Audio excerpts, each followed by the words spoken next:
کھایا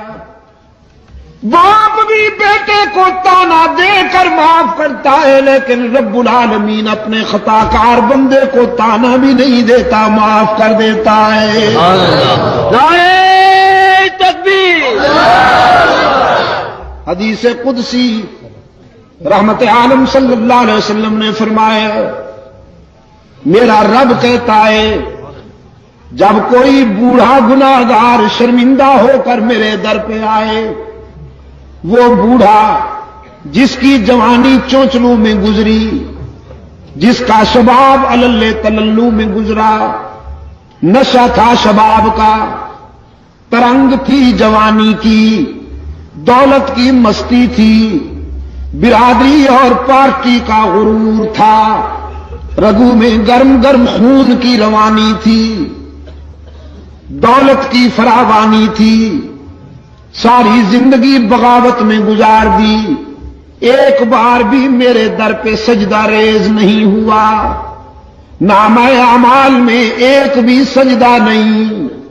ایک بھی نیکی نہیں، لیکن اب زندگی کی شام ہو گئی، آنکھوں سے بینائی چلی گئی، کان سماعت سے معروم ہونے لگے، زبان میں لکنت آ گئی، دانت گر گئے، سر کانپنے لگا، بالوں میں سفیدی اتر آئی، بیماریوں نے یلغار کر دیا، معدہ کچھ ہضم نہیں کرتا، کمر جھک گئی، پاؤں کانپنے لگے، ہاتھ لرزنے لگے، اولاد نے بھی نگاہیں پھیر لی، لوگوں نے بھی رخ پھیر لیا، اور سب سے بڑا حادثہ جیب خالی ہو گئی۔ ساری دنیا سے مایوس ہو کر یہ بوڑھا باغی، یہ بوڑھا گناہگار رات کے اندھیرے میں سب سے چھپ کر اللہ کے در پہ روتا ہوا آتا ہے کہ تنگ دستی کے جو عالم میں گھبراتا ہوں، پر درے غیر پہ جاتے ہوئے شرماتا ہوں، ہاتھ پھیلانے میں محتاج کو غیرت کیسی، شرم اتنی ہے کہ بندہ تیرا کہلاتا ہوں۔ رب العالمین نے فرمایا میرے محبوب، میرے پیغمبر، بہت اچھی طرح جانتا ہوں اس بوڑھے کو، اس کے ماضی و حال کا ایک ایک نقش میرے سامنے ہے، لیکن آج میں اسے در سے اپنے در سے ٹھکراتا نہیں، مایوس نہیں جانے دیتا کہ مجھے اس کے سفید بالوں سے حیا آ جاتی ہے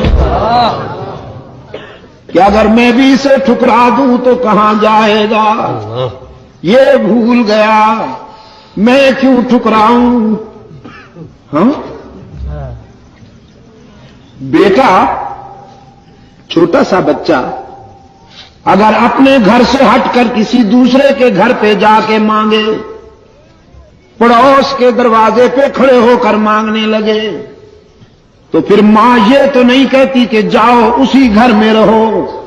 تم نے ان سے مانگا کیوں، ان کے دروازے پہ گئے کیوں؟ ماں آتی ہے، اپنے لال کو اٹھا کر سینے سے لگاتی ہے، منہ چوم لیتی ہے، کہتی ہے بیٹا یہاں کیوں آ گئے ہو، سب کچھ مجھ سے ہی ملے گا۔ رب العالمین تو والدین سے بھی زیادہ شفقت کرنے والے ہیں،